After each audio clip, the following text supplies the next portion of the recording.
My name is Emma Wilson, and I grew up in a home that looked perfect from the outside but felt uneven on the inside. My parents, Robert and Diana, loved achievement, but that love was always directed at my younger sister. Lily, the shining favorite, she got the best gifts, the loudest praise, and the softest treatment.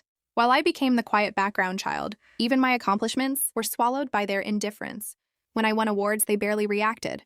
But when Lily earned something small, they celebrated like she'd conquer the world. The final cut came when both of us got accepted into Westfield University, and my parents calmly told me that they had saved tuition money for only one daughter, Lily. Because she had more potential, that moment didn't break me. It woke me. If they wouldn't invest in me, I would invest in myself. The day after the tuition betrayal, I drove to my grandmother Ephra's lake house, where she told me, "Sometimes betrayal becomes the fuel for your rise."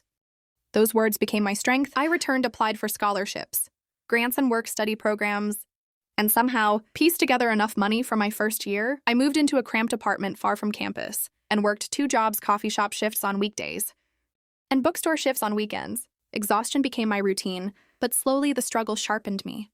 My professors noticed my work ethic, especially Professor Bennett, who pushed me toward leadership roles. With her encouragement, I started offering virtual assistant services, which slowly grew into a small digital agency. While Lily enjoyed luxuries, and my parents funded every step of her journey, I survived on leftover meals and late-night hustling. But despite the hardship, I was no longer invisible. I was evolving. By junior year, my agency had clients, my GPA was perfect, and my name carried weight on campus. Meanwhile, Lily's perfect world showed cracks. One rainy night, she appeared at my door crying, saying her thesis was falling apart and she might not graduate. The old bitterness rose in me, but I didn't let it control me. Instead, I helped her rebuild her project. Hours of working together softened years of distance.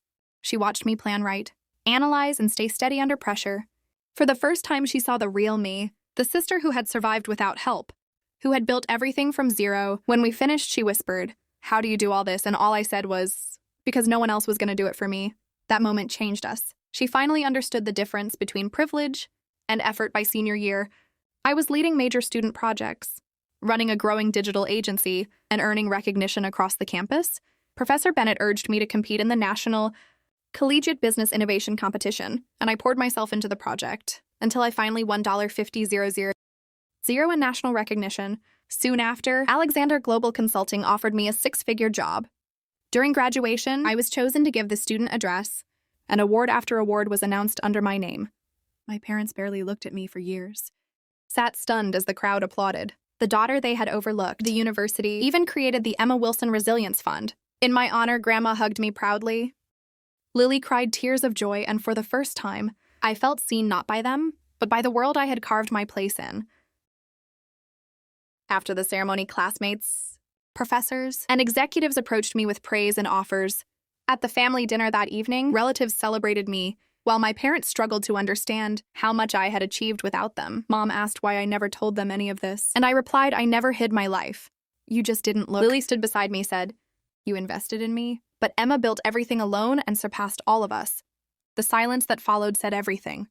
I no longer needed their approval. I wasn't fighting for validation anymore. I was standing in the life I built with my own hands.